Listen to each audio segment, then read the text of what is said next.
So the main group contains about 40 of the 92 naturally occurring elements.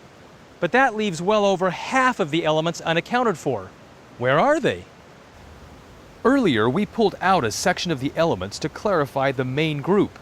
And here they are. 29 elements, all metals, starting with scandium with 21 protons and ending with mercury with 80 protons. They actually split the main group and form a sort of bridge in between.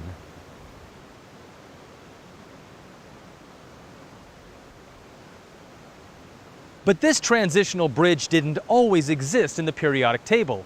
Years ago, periodic tables would stack 2 or 3 elements together after you hit the noble gas argon, number 18. This is an illustration of a typical periodic table from that time.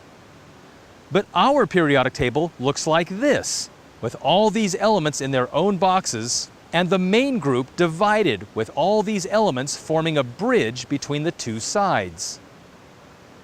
But what ideas transpired to cause this split to happen? At the start of the 1900s, there was a virtual explosion of information that caused discoveries and theories that ultimately led to the main group of the periodic table to be split into 2 parts, then connecting it with a bridge of those elements. It's a transitioning bridge from one side of the main group elements to the other side. We'll return to this bridge in a bit, but first we want to investigate what brought this about. And the discoveries that brought about the transitioning bridge in the periodic table involve the strange and complex world of quantum mechanics.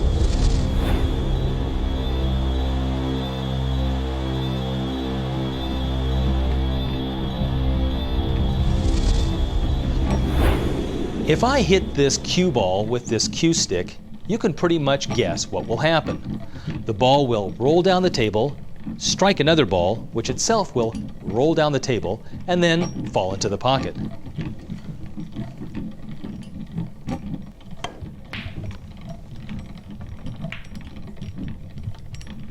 Or not.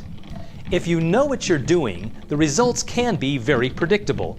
In fact, some people understand the dynamics so well they become experts at predicting very complex patterns of motion and velocity with billiard balls.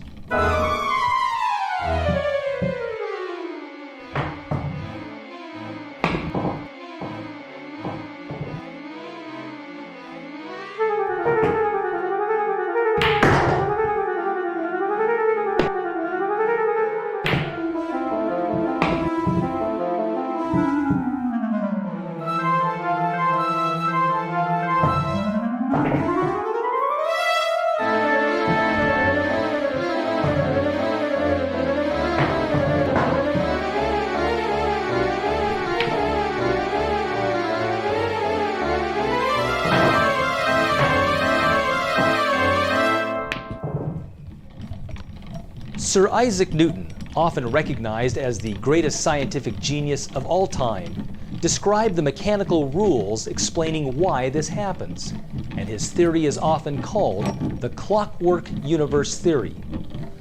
Like this mechanical clockworks, the parts run with mechanical precision.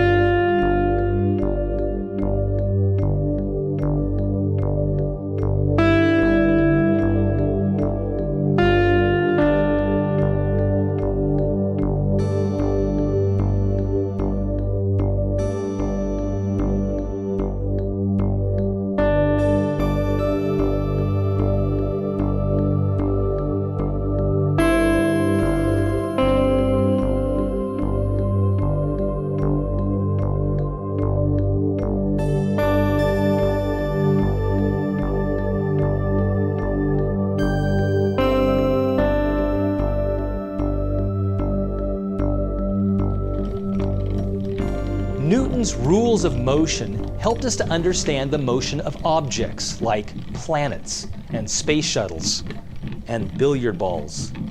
We can put satellites into orbit and we can predict solar eclipses because, Like these gears, we can predict where the planets are moving and where they will certainly be at any particular point in time and space. He said things like, the force of the billiard ball is equal to the mass of the ball multiplied by the acceleration when I strike it, and he devised mathematical equations to predict those motions.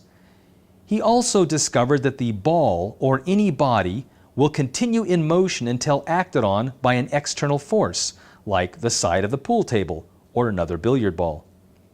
These laws work because Newton's laws accurately describe the mechanics of the real world. In fact, these laws are often called Newtonian mechanics or classical mechanics.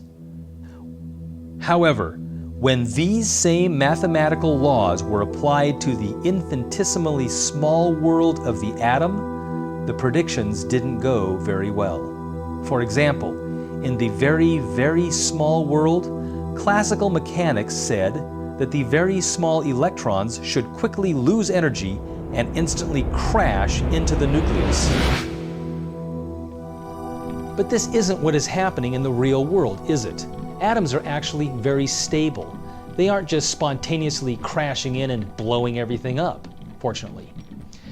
After a lot of theoretical modeling and experimentation, a new mathematical model was devised in order to describe the very, very small world of the atom, which was behaving so very differently than the world Sir Isaac Newton had described. One of the new models is that energy from electrons seems to come in very distinct, packaged quantities, like this three-way light bulb. It either comes on this much, or this much, or this much. Nothing in between. The energy jumps up and down from one quantity to the next, but never shows evidence of being in the in-between state. As a result, the mechanical rules that govern the atom world have come to be called not Newtonian mechanics, but quantity mechanics, because energy comes in distinct packages or quantities. And since scientists are very fond of using the Latin word for everything they name, they call it not quantity mechanics, but quantum mechanics. Quantum means that energy comes in chunky packages, and quantity mechanics describes the behavior of those packages. In Newtonian mechanics, light had a smooth transition from one stage into the next. But discoveries in quantum mechanics say that light suddenly jumps from one energy level to the next.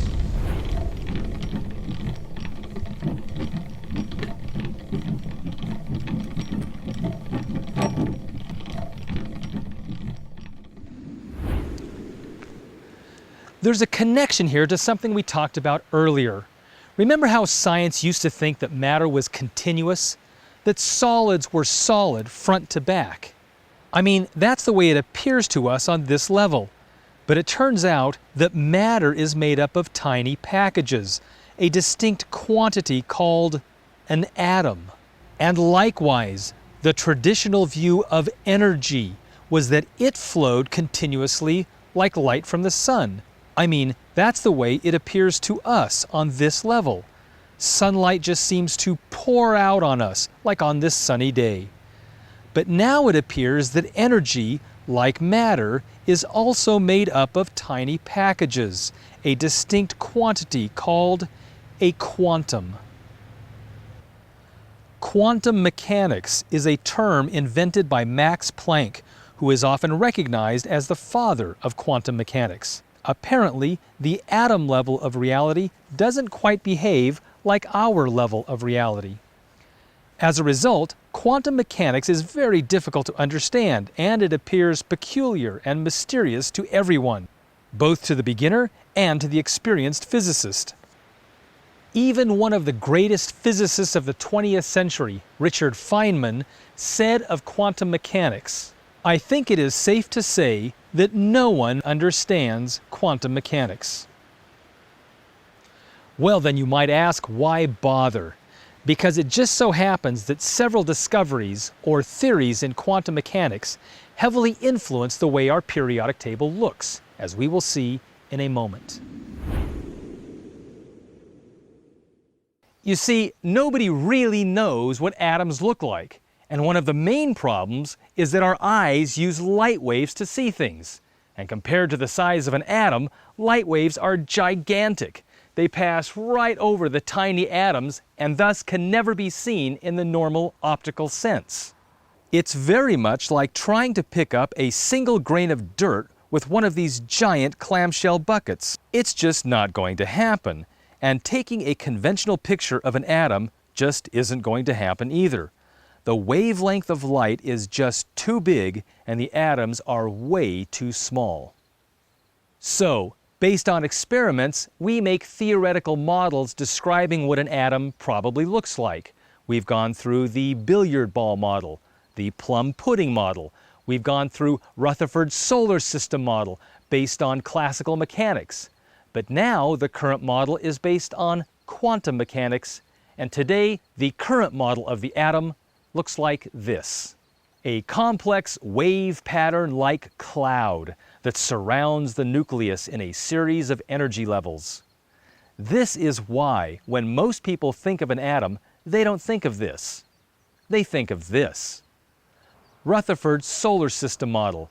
They can't seem to get away from it, and apparently, neither can the scientists. This model of the atom was used for years as the logo for the United States Atomic Energy Commission. It is currently used as the logo for the Nuclear Regulatory Commission because when you see it, it says nuclear all over it, whereas this says fuzzy and cloudy all over it. This model is also a component in the logo for the U.S. Department of Energy and is used as the symbol for the International Atomic Energy Agency. So this solar system model is based on Newtonian mechanics, and it's usually what we think of when we say atom. But the cloud or the shell model is based on quantum mechanics, and it has greatly influenced the shape of the periodic table. How? Well, one of Rutherford Starr's students was a young physicist named Niels Bohr. He is often described as one of the most influential physicists of the 20th century.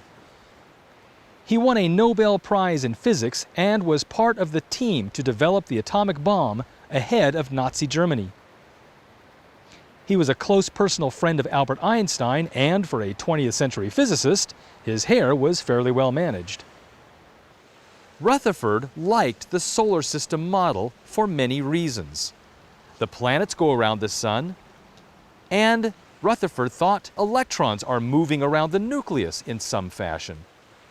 Also, the sun is by far the heaviest part of the solar system and accounts for 99.8% of the total mass of the solar system. Likewise, the nucleus in the center of the atom is by far the heaviest part of the atom and accounts for 99.9% of the weight or mass of the atom. But Niels Bohr realized that electrons were surrounding the nucleus, forming a sort of cloudy-like shell, very much like an onion skin surrounds an onion. It's true if you cut the onion, it looks like the rings of the planets around the sun. But the whole uncut onion actually has shells of onion in layers surrounding the center. These shells are like the energy levels where the electrons roam. Bohr reasoned that electrons didn't crash into the nucleus because the electrons can't drift from one shell to another like our dimmer light switch. Rather, they are locked into their individual orbits and must jump from one shell to another, much like our three-way light switch.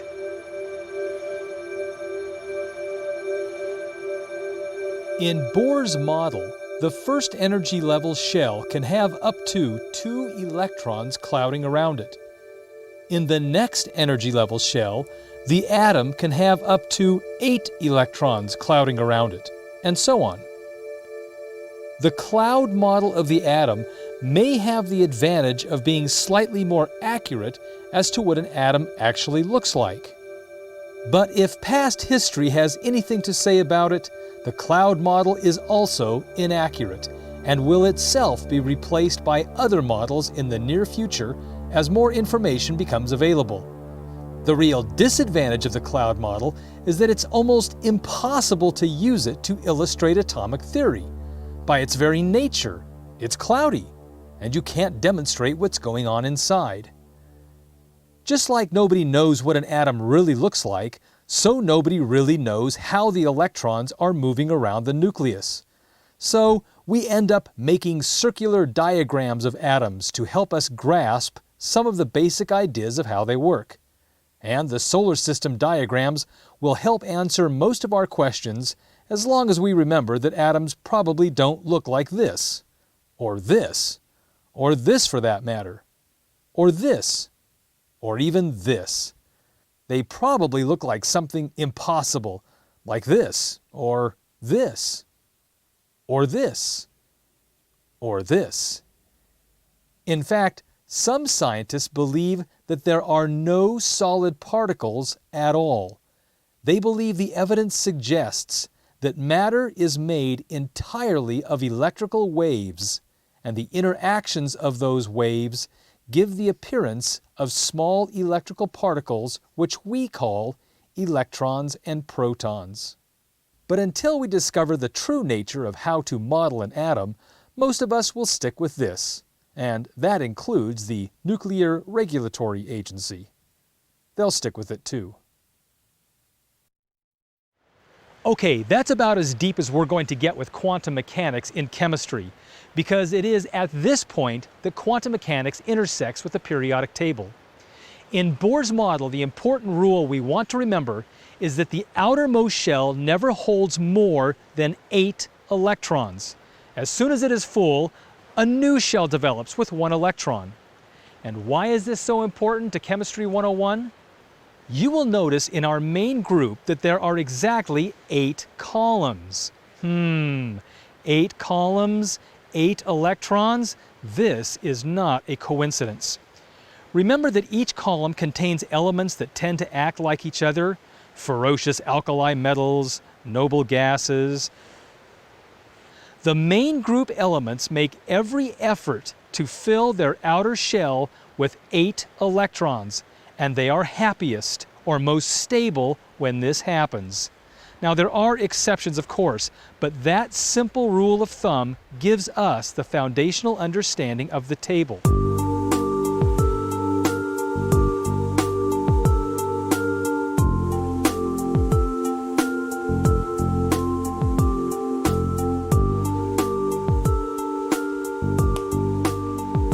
The main group elements make every effort to fill their outer shell with 8 electrons, and they are happiest or most stable when that happens.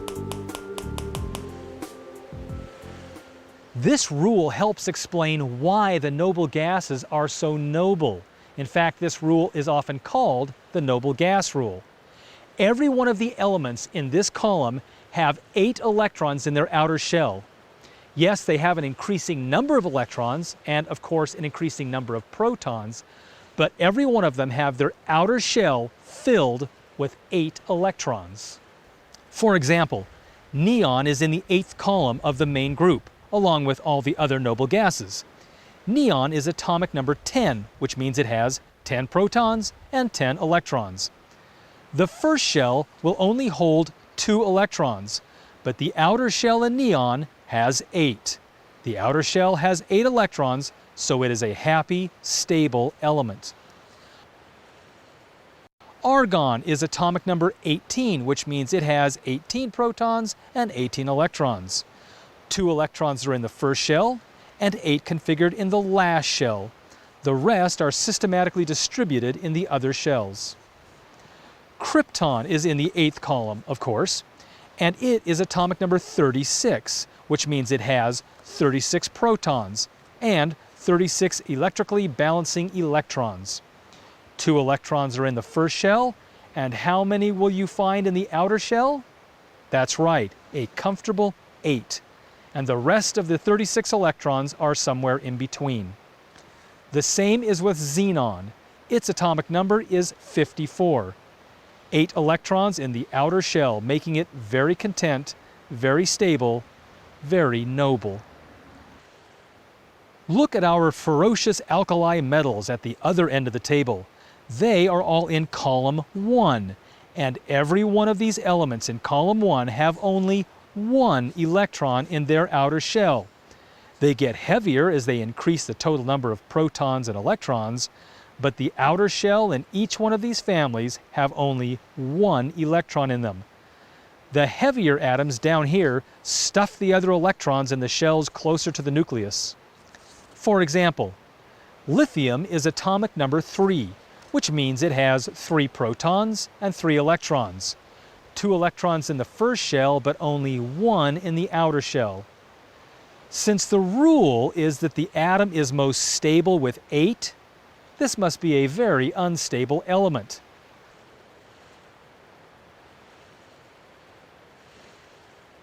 The same with sodium, potassium, rubidium, and cesium. This is also why their neighbors, the alkaline earth metals, are also reactive, but slightly less so. They are in column 2 and have 2 electrons in their outer shell. Not very happy, content, or stable either.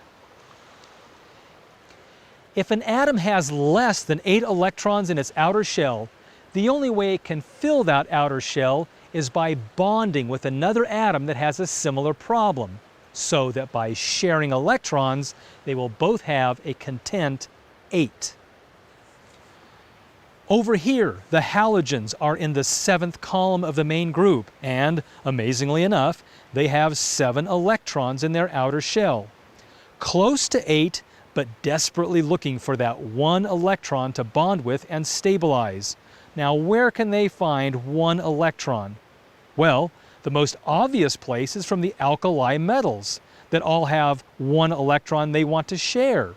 And this is what we often find.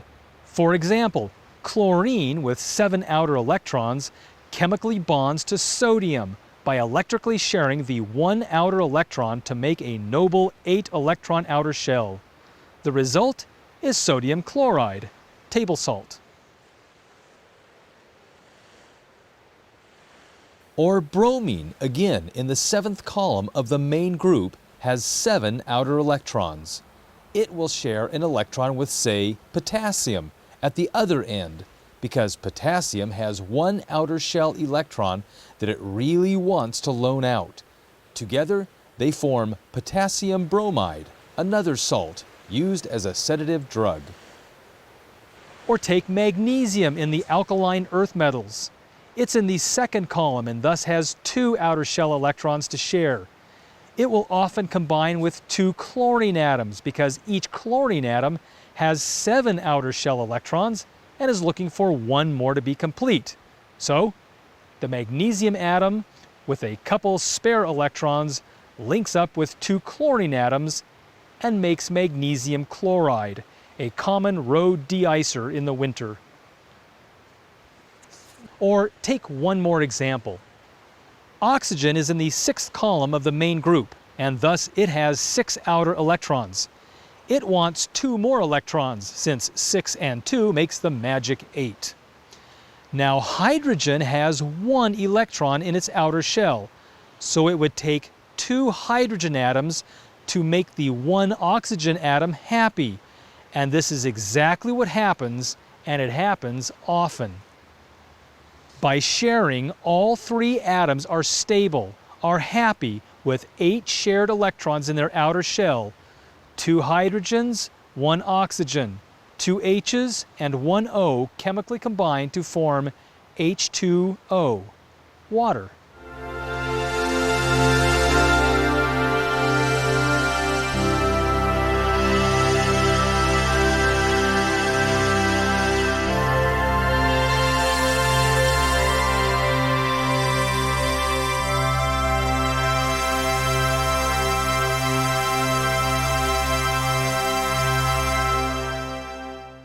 With this improved Rutherford Bohr model, the 8 columns of the main group now have a bit of atomic theory behind them as to why the periodic table repeats periodically after 8 columns, and why the elements in each column behave the way they do. Once the outside energy level shell is filled with the 8th electron, it stabilizes into a noble gas, and another energy level shell opens up, represented by the next periodic row on the table. It starts with 1 electron and becomes a brand new, unstable alkali metal. The process repeats itself, and each periodic row represents 1 more shell added, which gets further away from the nucleus. Shell 1, shell 2, shell 3, shell 4, shell 5, shell 6, and shell 7. Each shell gathering electrons in a systematic fashion until it reaches 8. It looks like Newland's idea of 8 notes wasn't so far from the truth, was it?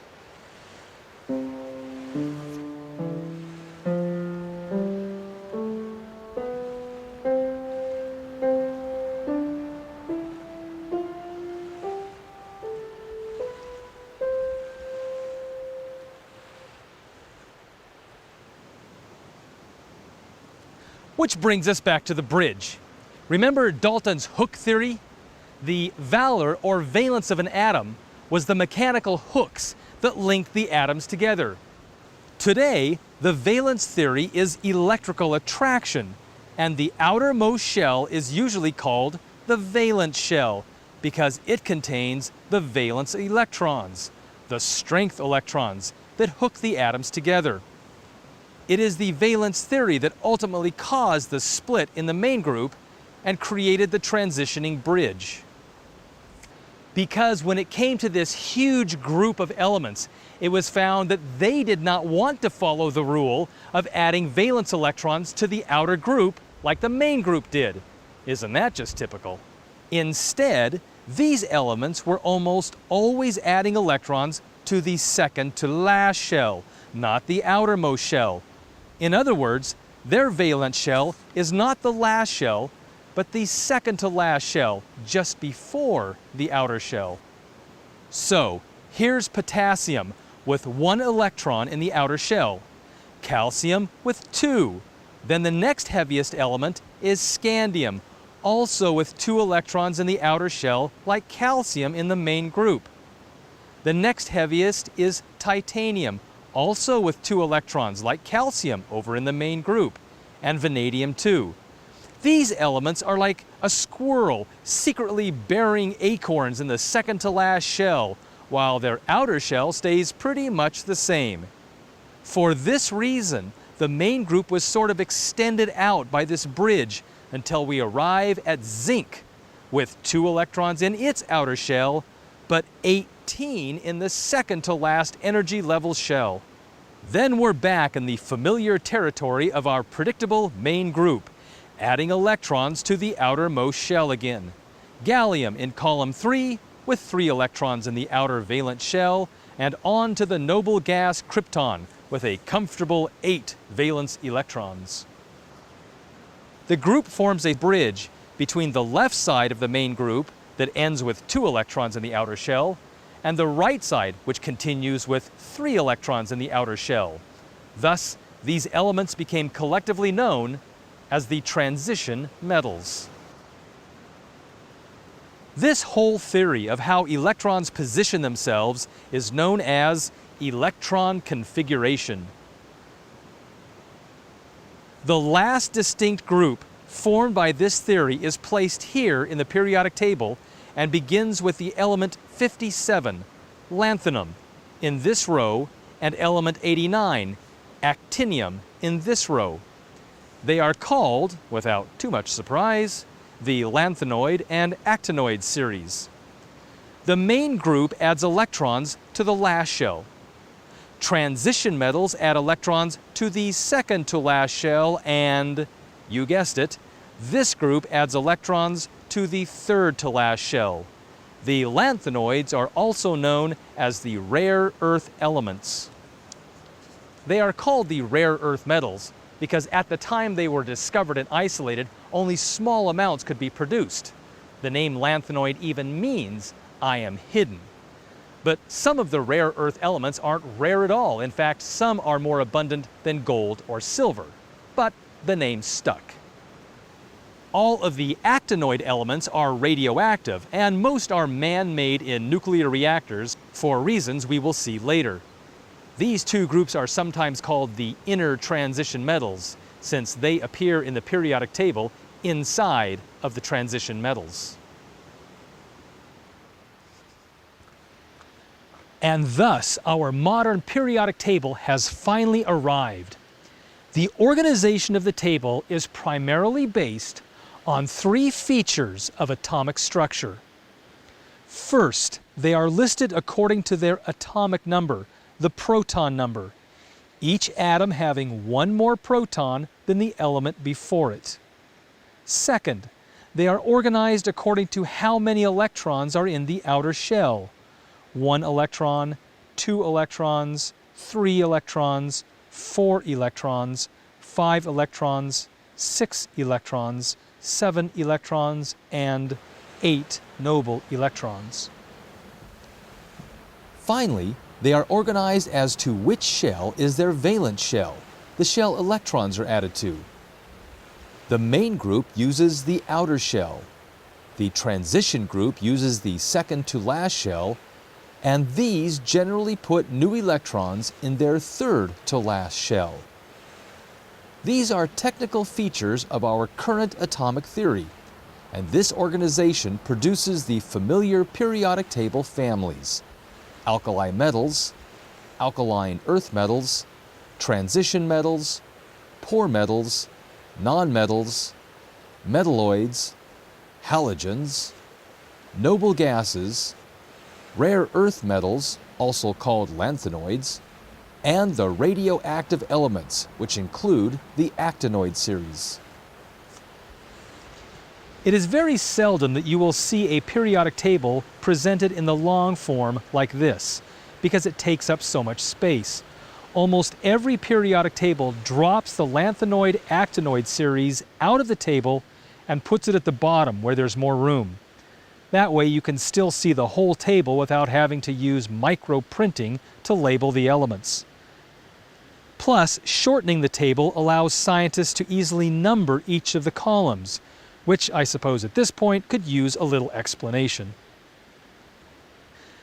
This is the logo for the International Union of Pure and Applied Chemists, also known as IUPAC. Among other things, IUPAC is the internationally recognized authority for naming new elements, which is not as easy as you might think. Back in the old days, you could name an element tungsten, simply because you couldn't think of anything better. Or you could name it, "It stinks" in Greek, which is what bromine means. But those carefree, flippant days of naming elements are long over. IUPAC recently settled an international controversy in naming elements 104 and 109. It took over 37 years. IUPAC also numbers the columns of the family groups on the table, 1 through 18. Easy enough. But occasionally you'll run into older systems that look like this.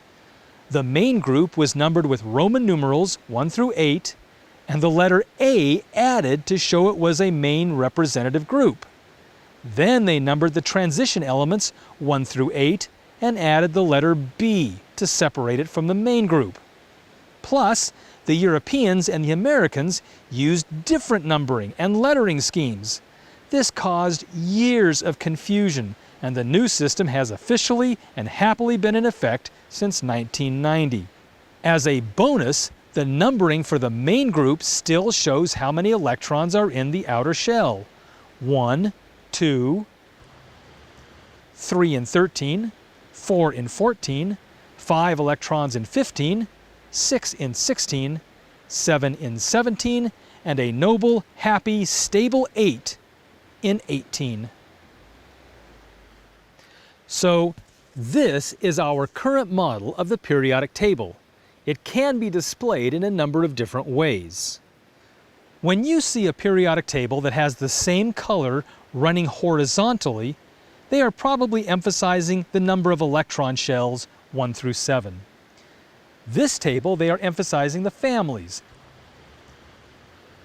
And a table like this with no coloring and lots of text are often found in chemistry labs, and have an abundance of technical information like boiling point or melting point and density. Many tables are made as 3D models. In fact, the very first periodic table ever made was a 3D table made by Deschamps-Courtois just before Mendeleev's work, as we saw earlier. Here is a modern 3D design by the Canadian chemist Fernando Dufour. Dufour has developed numerous three-dimensional tables, including this one, called the Element Tree. It's a beautiful design, very nice to examine and study. Hydrogen and helium are, of course, at the top. This level of 6 elements is the main group, often called the P block. This next level out is often called the D block and are the transitional metals.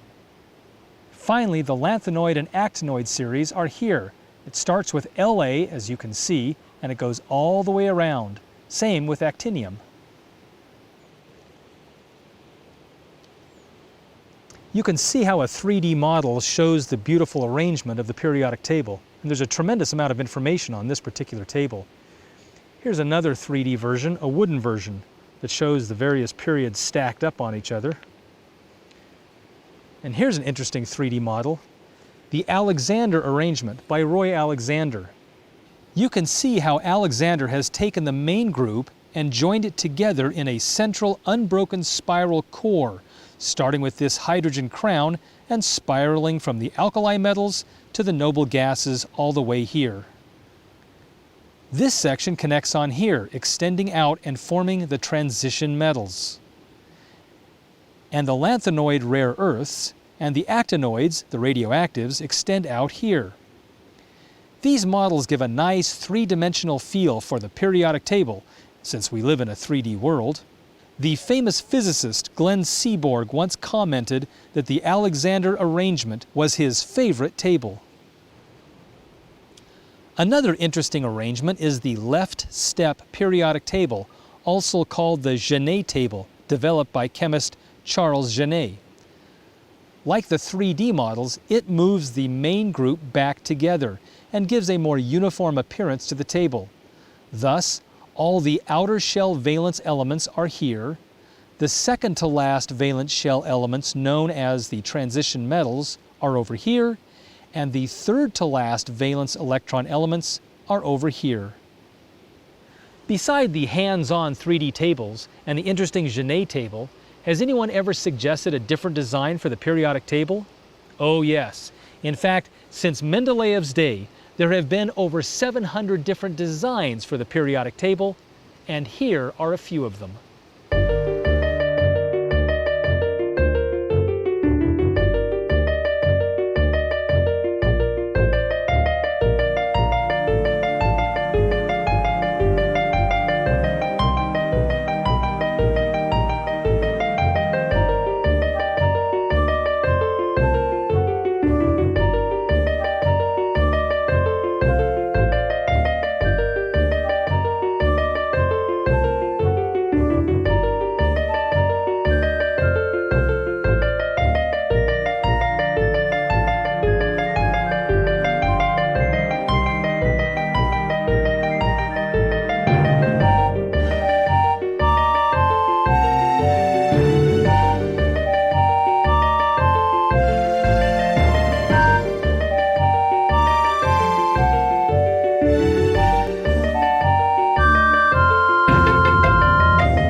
There it is. It took nearly 6,000 years and millions of hours of work to arrive at this simple but elegant chart, a systematic grouping of the 92 naturally occurring elements that God designed to make every material thing in the universe, from ferocious alkali metals to calm, noble gases. The adventure of discovering the periodic table opened a whole new world of chemistry. How the chemical world is designed and how it operates. And peering into that world will be the next part of our journey.